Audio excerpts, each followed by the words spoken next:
संदीप जी, इस समय देश में 40 साल में सबसे ऊंची बेरोजगारी की दर चल रही है।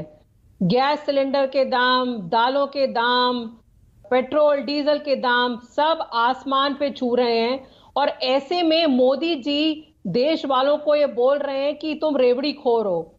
मुझे मुझे बहुत दुख हो रहा है कि प्रधानमंत्री देश की जनता का इस तरह मजाक उड़ा रहे हैं, जब इस समय देश में इतनी बुरी हालत है। केंद्र सरकार से इकोनॉमी संभल तो रही नहीं है, वो सिर्फ देश की जनता का मजाक उड़ा रहे हैं। अगर आपने इकोनॉमी सही से संभाली होती इस समय, और बेरोजगारी की और महंगाई की दर आपने संभाली होती, तो आज देश इतनी बुरी कगार पे ना होता। दिल्ली में आप देखिए, दिल्ली में सीएजी ने बोला है कि दिल्ली सरकार अपना बजट बहुत अच्छे से मैनेज कर रही है।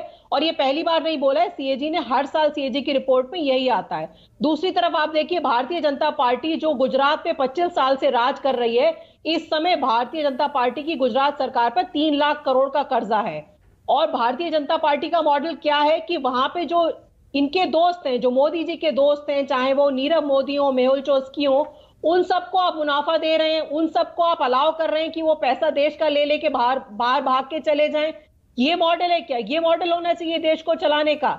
दिल्ली सरकार, केजरीवाल जी की सरकार जितनी अच्छी से दिल्ली का बजट मैनेज कर रही है, when we came into power in Delhi, Delhi का बजट 35,000 करोड़ था। आज की तारीख में दिल्ली का बजट 70,000 करोड़ है। कोई नया टैक्स लगाए बिना दिल्ली का बजट कैसे बढ़ा? ईमानदारी की वजह से सिर्फ दिल्ली का बजट बढ़ा है। जहां तक फ्रीबीज की बात है, मुझे लगता है ये बहुत ही गलत और डिसरिस्पेक्टफुल शब्द है।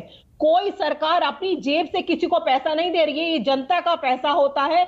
जनता का पैसा, उसी से बजट बनता है, उसी को खर्चा किया जाता है। अब अगर आप उसको करोड़पति और पूंजीपतियों को ईज ऑफ डूइंग बिजनेस के नाम पे घोटाला करने को दे दें, तो वो कहां से कौन सा अच्छा मॉडल है? वो ही पैसा अगर आप अपनी जनता की मूलभूत सुविधाओं के लिए यूज करें, वो ही आपकी प्रोडक्टिव इकोनॉमी ठीक है। है। तो